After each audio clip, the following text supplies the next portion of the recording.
flying near airports, and that's dangerous and scary and stuff like that. But over the last so many years, the FAA has granted over 1 million authorizations for drones to fly lawfully near airports. So that's 1 million reasons why there could be a lawful drone flight happening.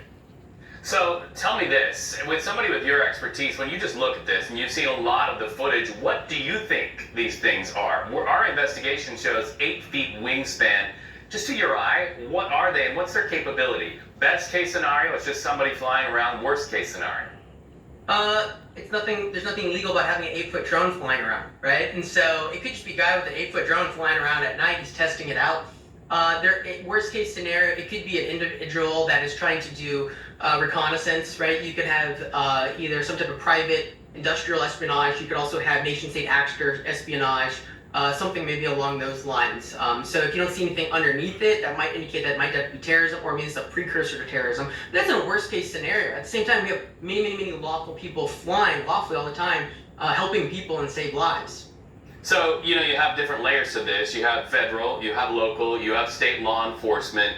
Do you think that this case now, and we're seeing it now in 4 states, is going to help us hone the coordination between those different layers of government, perhaps in responding to something like this in the future? I believe so. I mean, this is a good wake-up call for everyone to figure out, like, hey, are we actually receiving these remote identification signals? And as the local law enforcement on the ground, are these officers trained on how to do that? Potentially, and so that way you can kind of escalate it up from there, saying, hey guys, there's a drone that is not broadcasting. Potentially that makes it suspicious at that point because it's not following the law. Therefore, we need to kind of escalate and further investigate. And so it's really kind of honing everybody here. Additionally, even if you have identified that is a potential suspicious drone that you need to get into, that creates a lot of issues.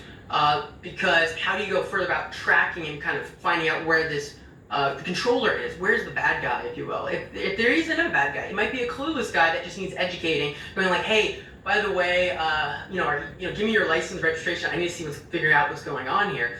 There needs to be some effort on state, local, and federal, as well as coordinating efforts as to allow the local law enforcement boots on the ground to be able to do more advanced types of detection. Now, there's an interesting point here because people are kind of bringing up this issue. How do you deal with the bad guy drones? The first part is, right, we have to detect, and you kind of have to discriminate, if you will, good guy drone, bad guy drone, suspicious drone, right?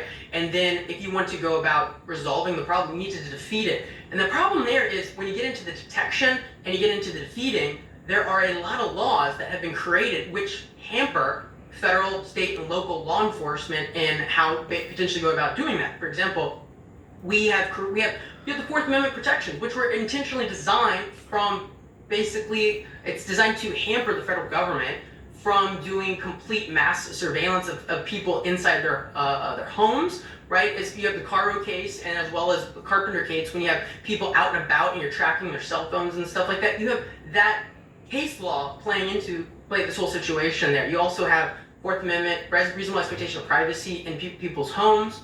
You have Wiretap Act. So if you're trying to intercept these signals that maybe are encrypted or there's a modulation that's not readily available. So even in the detection, there are problems from a constitutional and a statutory federal law standpoint that are hampering federal and state and local law enforcement from even kind of further investigating, double clicking, if you will, into these issues. And then even if you get past that, how do you go about interdicting and stopping these drones? If let's say they are bad, there is an issue there because currently granted from federal statutes are that only certain federal agencies have the ability to do these types of interdiction, destruction type of countering, the defeats, if you will. To knock them out of the sky. Yeah, exactly. The shoot them out of the sky analogy, right? So you got DOD and you have DOJ, you have certain ones there, but that's not given to the state and local. And so sometimes people are bringing this up and they're saying, well, we have drones, how do we actually resolve it?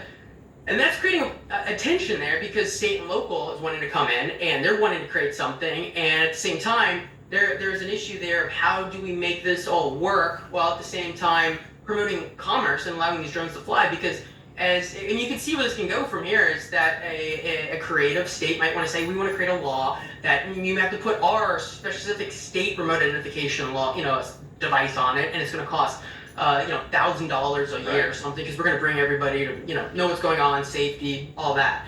Well, that's going to cause a lot of problems because people are not going to actually be able to fly there. There might be congestion of the airspace elsewhere because people will be flying drones elsewhere and not here. And so that creates a really big hindrance to the federal government basically integrating drones across the United States. So when people kind of create a law, what happens is when there's a cause, there's an effect, right? The effect is sometimes drones go fly somewhere else, and that causes an over concentration, potentially creating more risk here. And so we have in the Constitution, we have this basically that what it is that the federal law is the supreme law of the land, and the idea is you just don't want the federal government having to kind of constantly deal with all of these state and local laws and trying to implement everything, and that it's going to supersede. And if there's a field preemption kind of argument or there's a conflict preemption, then the federal law is going to take control. And in aviation, there's Supreme Court case law that has held that it is a field preempted area that's so heavily regulated that it's kind of implied that,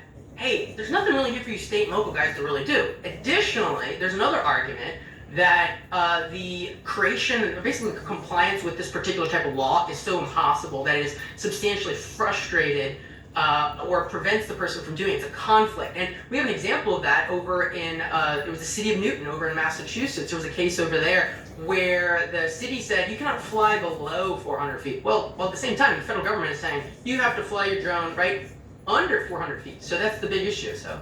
Well, a lot of people getting their voices heard, getting scholarly about it. Meanwhile, people on the ground in 4 states saying, what the hell is it?